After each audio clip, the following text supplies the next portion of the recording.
Yo, what's up guys? Ako nga pala si Aro Hakim, 19 years old at samahan niyo ako sa kwento ng aking buhay. Ngayong araw nga pala guys, tuturuan ko kayo kung paano magluto ng chop suey. So ayun guys, ang ingredients pa lang natin sa ngayon is itong sibuyas, garlic, tapos beef, cauliflower, tapos broccoli. So bibili pa tayo ng ibang ingredients dun sa pinagbibilan natin. So samahan niyo ako guys.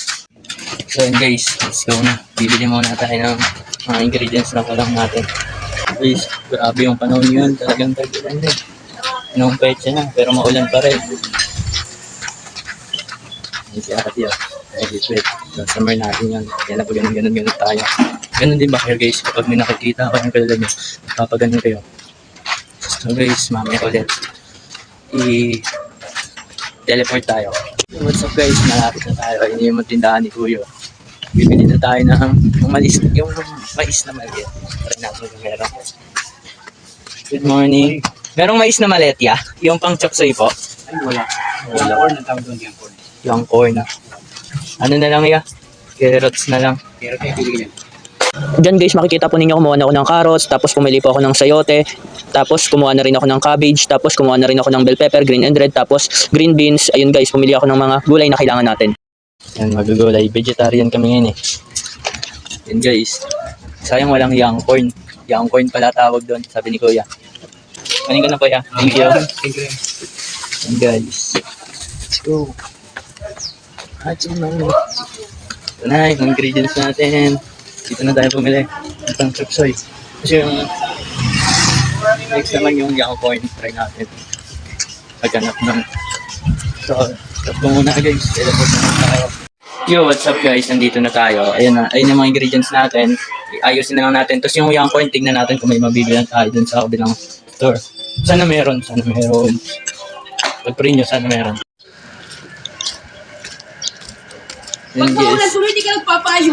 Oh, ganyan yun oh. Hindi ako nakapagsalita today. Tapos kay Isay na, tanaw ko na dito yung tindahan nila Ate Ben. Ayun oh. So yun guys. Bibili tayo ng young corn. Yan may young corn? Meron, young corn. Young corn.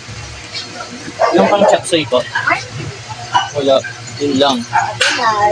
Guys, wala guys. So, ayun, balik na tayo guys. Wala talaga guys eh. Wala tayong magagawa. Mahirap guys kapag wala masyadong bilihan din malapit sa inyo. Dapat once na may lulutuin kayong isang ulam, bilhin nyo na lahat, pinabukasan pa lang. Para marami kayo oras ngayon kasi, ayun, katulad nyo, wala naman. Pero okay lang. Ayun, no, pinakamasipag oh. Pinakamasipag yan. Pinakamasipag na kaibigan namin. Ayun guys. Meron ako nakita. Oo siya, patay siya. Oh my goodness, patay siya. Kita niyo ba yun? Patay siya eh. Kawawa naman si ano. Ang pangalan yun, nagluluto na daga. Nagluluto ko yun. Siguro, nagluluto siya. Tapos katulad ko siya, naghanap ng young corn. Ayun, nasagasaan. Patay. Balik na tayo dito sa kusina. Tuturuan ko na kayo kung paano sikasuin lahat. So, pinaka first step guys. Nagluluto.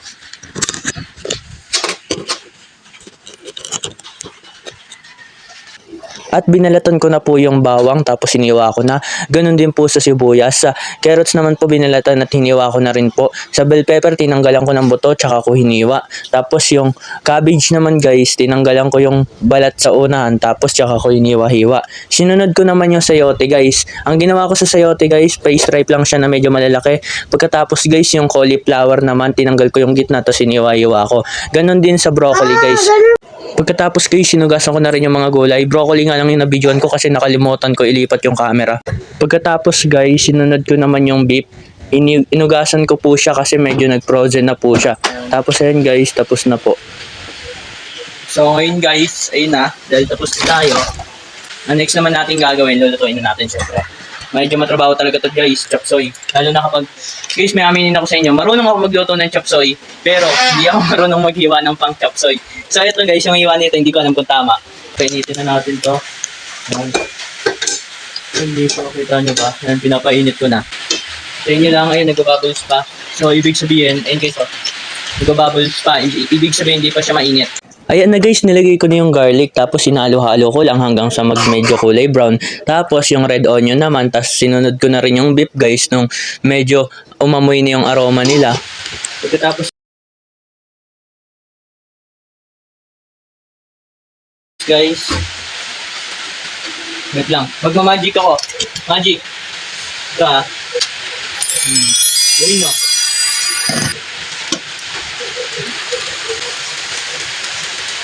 Next, paminta. Ayan guys, makikita po ninyo, inalo-alo ko na para isang cup umalo sa kanya ng mabuti. Tapos nilagay ko na rin yung oyster guys.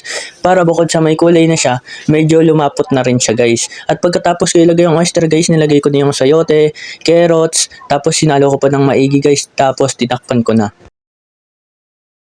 Guys, ilagay nyo na rin yung beans.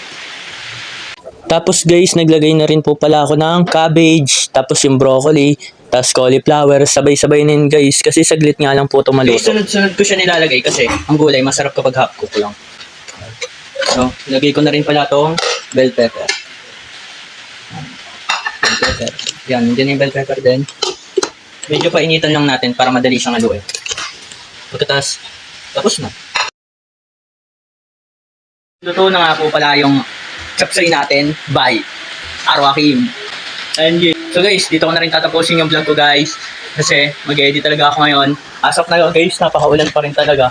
Tignan niyo yung panahon guys, papakita ko sa inyo. Sobrang maulan pa rin talaga. And dito, diba? Tapos may paunti, may ano pa dito, may falls pa sa amin. So yun guys.